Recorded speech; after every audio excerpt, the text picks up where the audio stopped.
masti.in।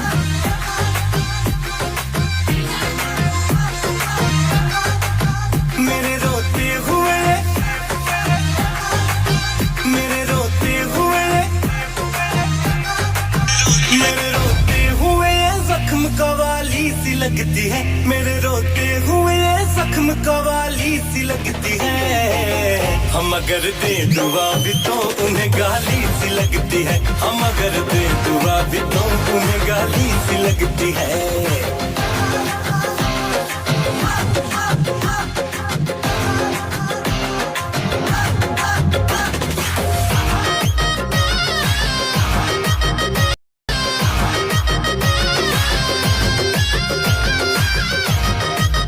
कभी आते थे हमसे मिलने, आज मिलते भी नहीं। बाहर आती है जाती है, फूल खिलते भी नहीं।